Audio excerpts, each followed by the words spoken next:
नमस्कार। दोपहर समाचार में आपका स्वागत है।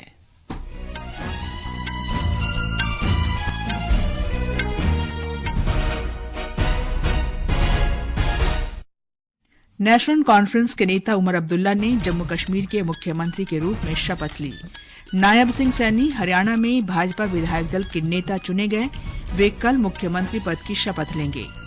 विदेश मंत्री डॉ एस जयशंकर ने चेतावनी दी कि सीमा पार से होने वाली आतंकवादी और उग्रवादी गतिविधियां व्यापार तथा लोगों के बीच संपर्क बढ़ाने के प्रयासों को कमजोर करती हैं। राष्ट्रपति द्रौपदी मुर्मू 3 अफ्रीकी देशों की यात्रा के दूसरे चरण में आज शाम मॉरिटानिया पहुंचेंगी। सर्वोच्च न्यायालय ने पराली जलाने से होने वाले वायु प्रदूषण से संबंधित आदेश का पालन न करने पर हरियाणा और पंजाब सरकार की आलोचना की। बेंगलुरु में भारत तथा न्यूजीलैंड के बीच पहला क्रिकेट टेस्ट मैच बारिश के कारण शुरू नहीं हो सका है। और स्टॉकहोम ओपन टेनिस टूर्नामेंट में आज शाम पुरुष सिंगल्स में सुमित नागल का मुकाबला फ्रांस के क्वेंटिन हेलीज से होगा। दोपहर समाचार के साथ मैं कनकलता। नेशनल कॉन्फ्रेंस के नेता उमर अब्दुल्ला ने केंद्र शासित प्रदेश जम्मू कश्मीर के मुख्यमंत्री के रूप में शपथ ली है। उपराज्यपाल मनोज सिन्हा ने आज श्रीनगर के शेर कश्मीर इंटरनेशनल कन्वेंशन सेंटर में श्री अब्दुल्ला और उनके मंत्रिपरिषद को पद की शपथ दिलाई। Umar Abdullah, do swear in the name of God that I will bear true faith and allegiance to the Constitution of India as by law established, that I will uphold the sovereignty and integrity of India, that I will faithfully and conscientiously discharge my duties as Chief Minister for the Union Territory of Jammu and Kashmir. शपथ लेने वालों में national conference के वरिष्ठ नेता सुरिंदर चौधरी, उप मुख्यमंत्री और सकीना इटू, जावेद राणा, जावेद डार और निर्दलीय उम्मीदवार सतीश शर्मा मंत्री के रूप में शामिल हैं। कांग्रेस अध्यक्ष मल्लिकार्जुन खड़गे, लोकसभा में विपक्ष के नेता राहुल गांधी, समाजवादी पार्टी के अध्यक्ष अखिलेश यादव, जम्मू कश्मीर की पूर्व मुख्यमंत्री महबूबा मुफ्ती और भारतीय जनता पार्टी के नेता भी शपथ ग्रहण समारोह में शामिल हुए। प्रधानमंत्री नरेंद्र मोदी ने उमर अब्दुल्ला को जम्मू कश्मीर के मुख्यमंत्री के रूप में शपथ लेने पर बधाई दी है। आज सोशल मीडिया पर एक पोस्ट में प्रधानमंत्री ने उमर अब्दुल्ला को लोगों की सेवा करने के उनके प्रयासों के लिए शुभकामनाएं दी। उन्होंने कहा कि केंद्र जम्मू कश्मीर की प्रगति के लिए श्री अब्दुल्ला और उनकी टीम के साथ मिलकर काम करेगा। हरियाणा के कार्यवाहक मुख्यमंत्री नायब सिंह सैनी को भारतीय जनता पार्टी विधायक दल का नेता चुना गया है। केंद्रीय गृह मंत्री और पार्टी पर्यवेक्षक अमित शाह ने आज पंचकुला में पार्टी कार्यालय में विधायक दल की बैठक के बाद ये जानकारी दी। हरियाणा नए चुने हुए विधायक दल की बैठक हुई, उसमें सर्वानुमत एक ही प्रस्ताव मिला है जो किशन कुमार बेदी जी और अनिल विज जी ने रखा। हमारे पूर्व मुख्यमंत्री नायब सिंह जी को विधायक दल के नेता के रूप में चुना हुआ घोषित करता है। वरिष्ठ विधायक अनिल विज और कृष्ण कुमार बेदी ने श्री सैनी के नाम का प्रस्ताव किया। भारतीय जनता पार्टी ने विधानसभा चुनाव में नायब सिंह सैनी को मुख्यमंत्री के रूप में पेश किया था और पार्टी को चुनाव में शानदार जीत मिली। केंद्रीय गृह मंत्री अमित शाह और मध्य प्रदेश के मुख्यमंत्री मोहन यादव ने श्री सैनी को विधायक दल का नेता चुने जाने पर बधाई दी। केंद्रीय मंत्री धर्मेंद्र प्रधान, मनोहर लाल और भाजपा के प्रदेश अध्यक्ष मोहन लाल बडोली समेत कई नेता बैठक में उपस्थित थे। श्री नायब सिंह सैनी भाजपा विधायक दल के साथ राज्यपाल बंडारू दत्तात्रेय से मिलेंगे और राज्य में सरकार बनाने का दावा पेश करेंगे। शपथ ग्रहण समारोह कल पंचकुला के शालीमार ग्राउंड में आयोजित होगा। विदेश मंत्री एस जयशंकर ने कहा है कि अर्थव्यवस्था और विकास के लिए शांति तथा स्थिरता बहुत जरूरी है। उन्होंने चेतावनी दी कि सीमा पार से होने वाली आतंकवादी, उग्रवादी और अलगाववादी गतिविधियां व्यापार तथा लोगों के बीच संपर्क बढ़ाने के प्रयासों को बाधित करती हैं। आज पाकिस्तान के इस्लामाबाद में शंघाई सहयोग संगठन के शासनाध्यक्षों की परिषद की 23वीं बैठक को संबोधित करते हुए उन्होंने ये बात कही। एक रिपोर्ट।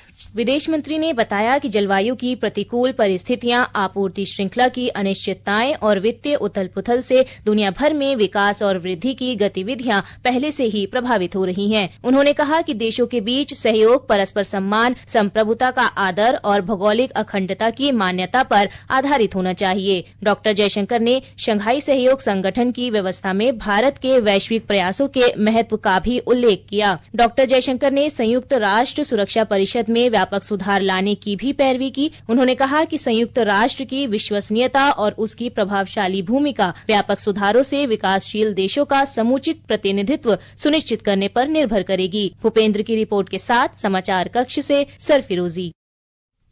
3 अफ्रीकी देशों की यात्रा के दूसरे चरण में राष्ट्रपति द्रौपदी मुर्मू अल्जीयर्स से मॉरिटानिया के लिए रवाना हो गई हैं। राष्ट्रपति को गर्मजोशी से विदाई दी गई।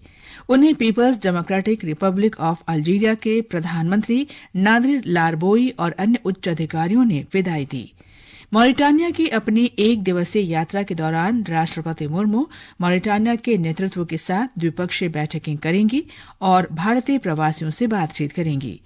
राष्ट्रपति की यात्रा को कवर करने गई हमारी संवाददाता की रिपोर्ट। राष्ट्रपति द्रौपदी मुर्मू मॉरिटानियन प्रेसिडेंट मोहम्मद आउद गसाउनी के साथ द्विपक्षीय बैठक करेंगी। प्रतिनिधि मंडल बातचीत और मॉरिटानिया के मंत्रियों के साथ बैठक एजेंडा में है। वह एक सामुदायिक कार्यक्रम में भी भाग लेंगी, जहां वह भारतीय प्रवासियों से बातचीत करेंगी। बाद में शाम को राष्ट्रपति 3 देशों की यात्रा के अंतिम चरण में मलावी के लिए रवाना होंगी। आकाशवाणी समाचार के लिए मयूषा।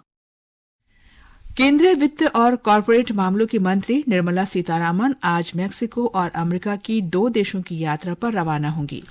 इस महीने की 17 से 20 तारीख तक मैक्सिको की अपनी यात्रा के पहले चरण के दौरान श्रीमती सीतारामन मैक्सिको की सिलिकॉन वैली गुआडालाजारा शहर में टेक लीडर्स राउंड टेबल सम्मेलन की अध्यक्षता करेंगी।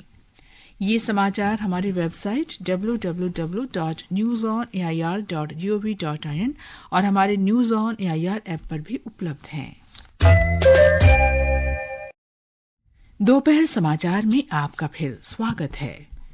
सर्वोच्च न्यायालय ने पराली जलाने के कारण हुए वायु प्रदूषण से संबंधित एक आदेश का अनुपालन न करने पर हरियाणा और पंजाब राज्य सरकारों की आलोचना की है।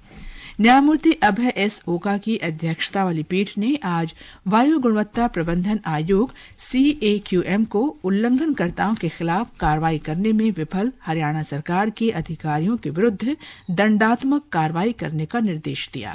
एक रिपोर्ट। पीठ ने उल्लंघनकर्ताओं पर मुकदमा चलाने के लिए 1 सप्ताह की समय सीमा तय की है। मामले को लेकर शीर्ष अदालत ने हरियाणा के मुख्य सचिव को एक समन भेजा है, जिसमें उन्हें 23 अक्टूबर को पेश होने के लिए कहा गया है। पंजाब के मुख्य सचिव को भी इस दिन अदालत में उपस्थित रहने और आदेश का पालन न करने के बारे में स्पष्टीकरण देने का निर्देश दिया गया है। यह बताने को भी कहा गया है कि अधिकारियों के खिलाफ कोई कार्रवाई क्यों नहीं की गई। नीलम की रिपोर्ट के साथ समाचार कक्ष से जया भारती। केंद्रीय वाणिज्य और उद्योग मंत्री पीयूष गोयल ने कहा है कि देश में एक मजबूत गुणवत्ता पारिस्थितिकी तंत्र बनाने के लिए सरकार जीरो डिफेक्ट जीरो इफेक्ट मंत्र के साथ काम कर रही है। उन्होंने आज नई दिल्ली में पहले भारतीय फाउंडेशन गुणवत्ता प्रबंधन IFQM सम्मेलन के समापन सत्र को संबोधित करते हुए ये बात कही। For the first time, you had a prime minister who even from the ramparts of the Red Fort not only recognized wealth creators, not only appreciated the role that all of you are playing in building the nation, but also spoke about zero defect and zero effect. केंद्रीय संचार मंत्री ज्योतिरादित्य सिंधिया ने कहा है कि दुनिया भर के कुल डिजिटल लेन देन का 46% हिस्सा भारत में होता है। आज नई दिल्ली में भारत मंडपम में अंतर्राष्ट्रीय 6G सम्मेलन के उद्घाटन सत्र को संबोधित करते हुए श्री सिंधिया ने कहा कि इस वर्ष अगस्त में 2 अरब 75 करोड़ डॉलर के लेन देन में से करीब 1.5 अरब UPI के माध्यम से हुए। उन्होंने कहा कि प्रत्येक नागरिक के लिए साइबर सुरक्षा सुनिश्चित करना जरूरी है। संचार मंत्री ने विश्वास व्यक्त किया कि भारत 6G प्रौद्योगिकी में विश्व का अग्रणी देश होगा। श्री सिंधिया ने कहा कि डिजिटल इंडिया सबका साथ, सबका विकास, सबका विश्वास और सबका प्रयास के मूल सिद्धांत पर आधारित है।